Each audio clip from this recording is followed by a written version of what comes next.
আপনার কাছে থাকে যদি স্যামসাং গ্যালাক্সি A41 ফোন এবং সেটাতে যদি দেখেন প্লে স্টোর কাজ করছে না, অর্থাৎ প্লে স্টোর থেকে আপনি কিছু অ্যাপস ডাউনলোড করতে পারছেন না, বা ক্যান নট ইনস্টল অ্যাপ বা ক্যান নট আপডেট অ্যাপস, কোনো অ্যাপসকে ডাউনলোড বা ইনস্টল করতে গেলে এরকম লেখা হচ্ছে, তাহলে আপনি কিভাবে এর সমস্যার সমাধান করবেন। মূলত এক কথায় আপনার ফোনে প্লে স্টোর কাজ না করলে কিভাবে এই সমস্যার সমাধান করবেন সেটাই স্টেপ বাই স্টেপ দেখিয়ে দিব। তার আগে আমি বলে রাখছি, আপনি যদি আমাদের চ্যানেল নতুন সদস্য হয়ে থাকেন অবশ্যই চ্যানেল সাবস্ক্রাইব করে রাখবেন এবং পাশে থাকা বেল আইকনটি অন করে দিবেন। এখন কথা হচ্ছে, আপনি যেহেতু প্লে স্টোর সমস্যার সমাধান করতে চাচ্ছেন, সেই জন্য আপনার থাকা ফোনের সেটিংস নামের যে অপশনটা রয়েছে, সেই সেটিংস নামের অপশনটাকে কিন্তু আপনাকে কষ্ট করে খুঁজে বের করতে হবে। যখন আপনি সেই সেটিংস নামের অপশনটাকে খুঁজে পেয়ে যাবেন, দেন আপনি সেই সেটিংস নামের অপশনটাতে ক্লিক করে দিবেন। ক্লিক করার পর এখান থেকে স্ক্রল ডাউন করবেন। এইখান থেকে যেহেতু প্লে স্টোরের সমস্যা, সেই জন্য আমি এখান থেকে অ্যাপস নামের যে অপশনটা রয়েছে সেই অ্যাপস নামের অপশনটাকে খুঁজে বের করব।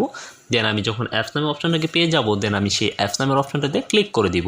অ্যাপসে ক্লিক করার পর এখান থেকে স্ক্রল ডাউন করতে করতে দেখতে পারবেন গুগল প্লে সার্ভিসেস নামে একটা অপশন রয়েছে। দেন আপনি সেই গুগল প্লে সার্ভিসে ক্লিক করবেন এবং কি এখান থেকে দেখতে পারবেন স্টোরেজ নামে একটা অপশন রয়েছে। দেন সেই স্টোরেজে ক্লিক করে দিবেন। স্টোরেজে ক্লিক করার পর এখান থেকে ক্লিয়ারকে ক্লিক করবেন এবং ম্যানেজ স্টোরেজে ক্লিক করবেন। ক্লিয়ার কেচে ক্লিক করার পর ম্যানেজ স্টোরেজে ক্লিক করে ক্লিয়ার অল ডাটাতে ক্লিক করে দেন ওকেতে ক্লিক করে দিবেন। তারপর এখান থেকে ব্যাক করবেন।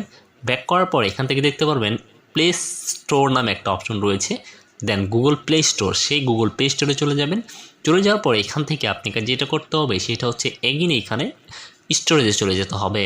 এখান থেকে স্টোরেজে চলে যাওয়ার পর আপনি এখান থেকে যেটা করবেন সেটা হচ্ছে ক্লিয়ার কেচে ক্লিক করে দেবেন এবং কি সেকেন্ড টাইম ক্লিয়ার ডাটা দিয়ে ওকেতে ক্লিক করে দিয়ে আপনার ফোনটাতে ইন্টারনেট কানেকশন দিয়ে নেবেন এবং কিছুক্ষণ সময় পর প্লে স্টোর আপডেট হয়ে যাওয়ার পর আপনার ফোনটার প্লে স্টোর সমস্যার সমাধান কিন্তু হয়ে যাবে।